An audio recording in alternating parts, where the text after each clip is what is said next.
안녕하세요. 노동법의 노동법의 정서 정서 임놈. 고놈입니다. 오늘은 저희가 질문으로 한번 영상을 시작해 보겠습니다. 제가 일요일에 조기축구회에 가서 축구를 하다가 크게 다쳤습니다. 병원에 가보니까 일주일 동안 입원을 해야 된다고 하네요. 그래서 어쩔 수 없이 회사에 일주일에 병가 신청을 들어갔습니다. 여기서 질문입니다. 회사는 병가 신청을 거부할 수 있을까요? 두 번째 질문은 만약에 회사가 병가 사용을 허락을 해서 병가를 사용했을 경우에 이 병가 기간 동안의 임금이 유급일까요? 무급일까요? 보통 이렇게 개인적으로 다쳤을 때 회사에 병가 신청을 많이들 하시죠. 근데 이 기간이 길어지면 병가라는 용어를 사용하지 않고 인병휴직이나 질병휴직이라는 용어도 사용하기도 합니다. 앞서 말씀드린 병가나 질병휴직이나 임병휴직 같은 경우에는 법상으로 지급 의무가 있는 휴가나 휴직이 아닙니다. 그렇기 때문에 첫 번째 질문에 대한 답변은 원칙적으로 회사가 거부할 수 있다 인데요. 하지만 회사가 거부할 수 없는 경우가 있습니다.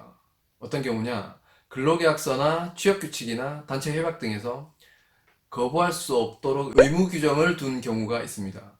그런데 그 의무 규정 문구를 잘 살펴보셔야 되는데요. 여러분들이 중점적으로 살펴보셔야 하는 부분은 그 문구의 뒷부분입니다. 네. 병가를 지급한다 음. 또는 지급해야 한다 이렇게 의무적으로 규정이 되어 있는 경우에는 회사에서 병가 사용을 거부할 수가 없습니다. 네.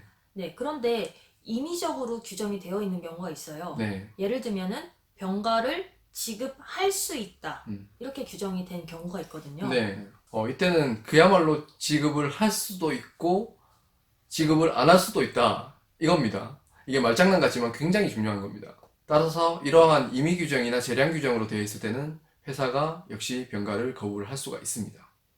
네, 그럼 두 번째 질문으로 넘어가 보죠. 네. 역시 병가나 인병휴직이나 질병휴직 같은 경우는 법적으로 유급 처리할 의무가 없다 보니까 무급이 원칙입니다.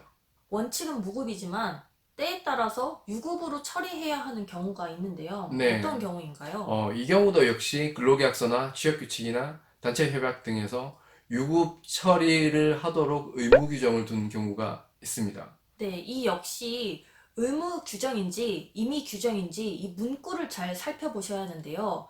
앞선 첫 번째 질문과 마찬가지로 유급 처리를 한다 혹은 해야 한다 이렇게 의무적으로 규정이 되어 있는 건지 네. 아니면 유급 처리를 할 수 있다 이렇게 임의 규정으로 되어 있는 건지 잘 살펴보셔야 합니다. 네. 만약에 유급 처리를 해야 한다라고 규정이 되어 있는데 회사에서 무급 처리를 할 경우에는 어떻게 되는 건가요? 이때는 임금체불이고요. 회사의 법적 책임을 추궁할 수가 있습니다.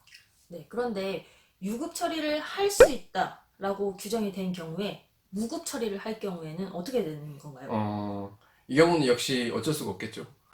네, 결론적으로 여러분들이 병가 신청을 하실 때 우리 회사의 규정이 어떻게 되어 있는지를 잘 살펴보셔야 하는데요. 네. 어떤 부분을 중점적으로 살펴보셔야 하는지는 저희가 앞에서 말씀을 드렸죠. 네.